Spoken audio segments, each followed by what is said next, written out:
O inverno é uma delícia, mas também é a estação que registra as menores temperaturas, né? Por isso, o nosso corpo precisa de atenção.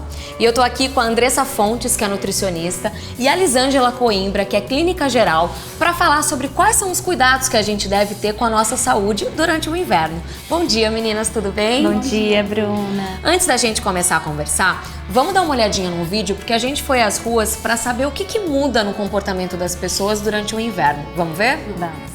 Frio dá aquela preguicinha sempre, né?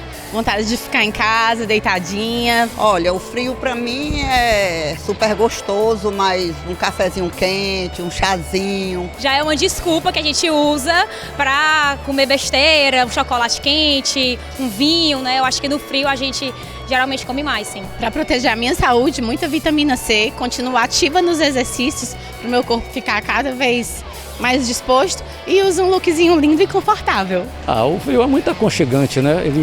Eu acho que o frio ele aproxima muitas pessoas, né? Pois é, né? Tem muita coisa boa e muita coisa chata no inverno também, né?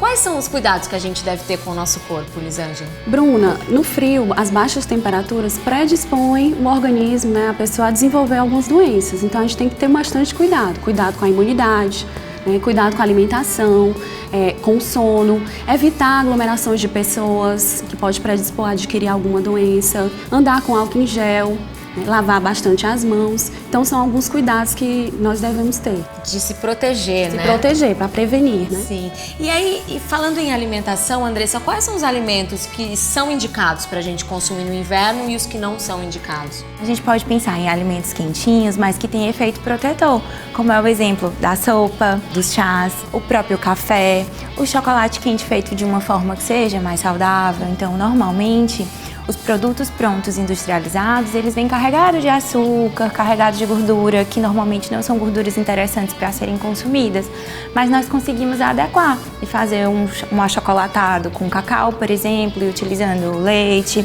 adoçando pouco. Então a gente consegue, com esses ajustes, ter uma alimentação mais equilibrada e que consegue fortalecer a nossa imunidade. Sim. Aqui a gente tem mais alguns exemplos. Manteiga. Manteiga é uma gordura que a gente deve evitar não só no inverno, né? Em qualquer época do ano. Bom, antes as pessoas acreditavam que todas as gorduras elas deviam ser evitadas. Hoje a gente sabe que elas são diferentes. Então nós temos gorduras boas, gorduras provenientes dos peixes, gorduras provenientes das oleaginosas. E essas a gente precisa aumentar o consumo, porque são gorduras que têm um efeito anti-inflamatório. E a gente tem gorduras que não são tão interessantes, que devem ser consumidas com moderação, como é a gordura saturada, que é proveniente das carnes e das manteigas. Não é que seja proibido, é equilíbrio, né? E a gente tem o time das gorduras que talvez não sejam tão interessantes esse consumo diário, que aí vem margarina, vem os óleos de soja, que aí a gente precisa ter cuidado. Eu sempre falo que nada é proibido. A ideia é ter um equilíbrio mesmo na alimentação. E tem outros alimentos também que são aconselháveis a gente a consumir no inverno, né? Perfeito, Bruna. O que acontece? Alguns nutrientes têm esse efeito protetor.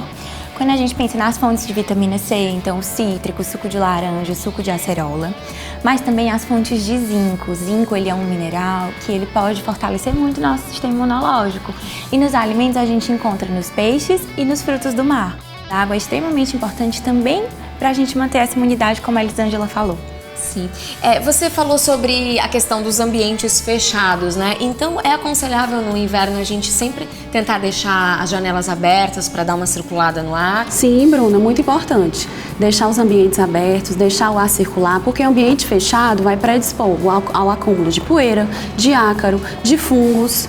E isso pode desencadear reações alérgicas, doenças respiratórias, asma, pneumonia. E o inalador pode ser um grande aliado no inverno, né? Com certeza. No inverno há um ressecamento das mucosas, né? Há um acúmulo de poluição ambiental também. Então o inalador vai ajudar a fluidificar as secreções. Então evitar de se instalar algumas doenças, resfriados, gripes. Então é bem importante. Lisângela, sempre os médicos orientam que você deve fazer higiene com soro dos seios da face e do nariz. Procede, deve fazer a limpeza nasal, usar o aerosol também, lavar os olhos também é importante, né? E muito cuidado com as mãos, porque a mão vai ser fonte de contaminação. Que vacinas que são recomendadas para a gente tomar antes do inverno, para já estar protegido nessa época? Pronto. Tem um calendário vacinal para várias idades, né? Os pacientes mais suscetíveis são as crianças e os idosos. A vacina de influenza é recomendada para todas as faixas etárias anualmente, porque o vírus ele tende a se transformar de um ano para o outro, então elas têm que ser tomadas anualmente. Muito obrigada, viu, gente? Nós é que agradecemos, Bruna.